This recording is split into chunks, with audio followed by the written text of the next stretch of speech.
ஜானகி அம்மா அவர்களுடைய பேத்தியான அப்சராவிற்கு ஜானகி அம்மாவுடைய பர்சனல் லேப்டாப் கிடச்சிருக்கு அப்படின்னும், அதில் இருக்கக்கூடிய ஏகப்பட்ட விஷயங்கள பார்த்து ரொம்பவே ஷாக் ஆகியிருக்காங்க அப்படிங்கிற தகவல் தான் சமீபத்தில் கிடச்சிருக்கு.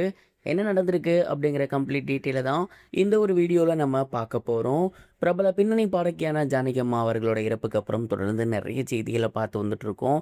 அந்த வகையில் சமீபத்தில் தெரிய வந்திருக்கிறது என்ன அப்படின்னா, பொதுவாகவே ஹிந்து முறைப்படி யாராவது இறந்து போயிட்டாங்கன்னா அவங்களோட வீட்டை வந்து உடனடியாக சுத்தப்படுத்துவாங்க, வெள்ளையடிப்பாங்க.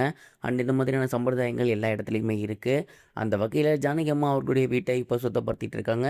ஸோ அவங்களோட முக்கியமான பொருட்கள் எல்லாத்தையுமே அவங்களோட ஃபேமிலி மெம்பர்ஸ் வெரிஃபை பண்ணி இப்போ பத்திரமா எடுத்து வச்சுட்டு இருக்காங்க. அந்த வகையில் ஜானகி அம்மா அவர்களோட பர்சனல் லேப்டாப்பை அவங்களோட பேத்தி வந்து வெரிஃபை பண்ணியிருக்காங்க. அண்ட் அப்படி வெரிஃபை பண்ணும்போது அதில் ஏகப்பட்ட முக்கியமான விஷயங்கள் இருந்திருக்கு. குறிப்பாக ஜானகி அம்மா அவர்கள் அவங்களோட சொத்துக்கள் இருக்கு இல்லையா, அதோட சாஃப்ட் காப்பி பூரா வந்து அந்த பர்சனல் லேப்டாப்பில் வச்சுருந்துருக்காங்க ஒரு ட்ரைவில். அண்ட் அது மட்டும் இல்லாமல் அவங்களோட ராயல்ட்டி இருக்கும் இல்லையா, எந்தெந்த பாடல்களுக்கு ராயல்ட்டி இருக்குது அப்படின்னு, அது ஒரு ஃபோல்டரில் இருந்திருக்கு. அவங்களோட பாடல்கள் ஒரு ஃபோல்டரில் இருந்திருக்கு. இதெல்லாம் தாண்டி அவங்களோட ஃபேமிலி மெம்பர்ஸோட ஃபோட்டோஸ் வந்து ஒரு ஃபோல்டரில் பத்திரமா எடுத்து வச்சுருந்துருக்காங்க. அவங்க அவார்ட்ஸ் வாங்கினதெல்லாம் ஒரு ஃபோல்டரில் பத்திரமா எடுத்து வச்சுருந்துருக்காங்க. இப்படி முழுக்க முழுக்க அவங்க லைஃப்பில் நடந்த மிக முக்கியமான விஷயங்கள் எல்லாமே அந்த லேப்டாப்பில் இருந்திருக்கு.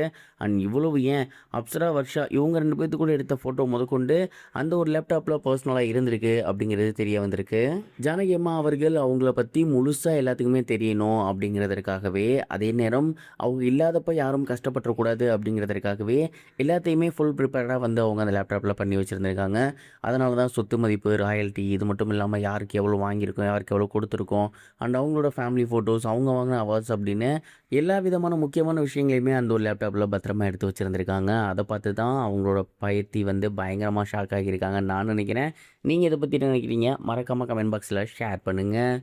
இது ஒரு புறம் இருக்க, தளபதி விஜய் அவர்களோட கடைசி படமான ஜனநாயகன் படம் ஜூலை 23ஆம் தேதி இந்த படம் வந்து ரிலீஸ் ஆக போகுது. அண்ட் அதற்கான ஏற்பாடுகள் எல்லாமே இப்போ மிக பெருமளவில் போய்கிட்டு இருக்கு. இந்த ஒரு நிலையில் ஏற்கனவே இந்த படம் ஆன்லைனில் கசிஞ்சிருந்துச்சு இல்லையா, அதனால் நிறைய பேர் வந்து கண்டிப்பாக அந்த படத்தை நிறைய விஷயங்கள் பார்த்துருப்பாங்க. ஸோ பார்க்காதவங்க உள்ள வரவங்க ஓகே, பார்த்தவங்க வந்து இந்த மாதிரி மறுபடியும் சர்ப்ரைஸ் ஆகணும் அப்படிங்கிறதுக்காகவே படத்தில் நிறைய விதமான காட்சிகளை வந்து சேர்த்துருக்காங்களாமா. அதாவது ஒரு படம் எடுக்கிறாங்க அப்படின்னா நிறைய வெர்ஷன் இருக்கும். அண்ட் அது எல்லாத்தையுமே கட் பண்ணி தான் ஃபைனல் வெர்ஷன் செலக்ட் பண்ணுவாங்க. அப்படி செலக்ட் பண்ணது தான் வந்து ஆன்லைனில் லீக் ஆயிடுச்சு. ஸோ அடுத்தடுத்து இருக்க வெர்ஷன்ஸ் இல்லையா, அதெல்லாம் ஆட் பண்ணி ரொம்பவே டிஃப்ரெண்ட்டான ஒரு படமாக தான் கொடுக்க போகிறாங்க. ஸோ கண்டிப்பாக லீக்கான ஜனநாயகன் இது கிடையாது, முற்றிலும் புதுசான ஒரு ஜனநாயகன் அப்படின்னும், கிளைமேக்ஸில் கண்டிப்பாக ட்விஸ்ட் இருக்குது அப்படிங்கிற மாதிரியும் படக்குழுவினர் வந்து சொல்லியிருக்காங்க. அண்ட் தளபதி விஜய் அவர்களோட கடைசி படம் கண்டிப்பாக பட்ஜெட் சொல்லவே வேணாம், மிக பெரும் அளவில் கலெக்ஷன் கொடுக்கும். கதை வைஸ் எப்படி இருக்க போகுது அப்படிங்கிறத பொறுத்து இருந்து பார்க்கணும். நீங்கள் என்ன நினைக்கிறீங்க இந்த ஒரு சேஞ்சை பற்றி? கமெண்ட் பாக்ஸில் ஷேர் பண்ணுங்க. இது வரைக்கும் கனெக்டிங் டிவிக்கு சப்ஸ்கிரைப் பண்ணனா மறக்காமல் சப்ஸ்கிரைப் பண்ணிக்கங்க. உடனடி அப்டேட்ஸ் பெறுவதற்கு நோட்டிஃபிகேஷன் பெல்லையும் கிளிக் பண்ணிக்கங்க.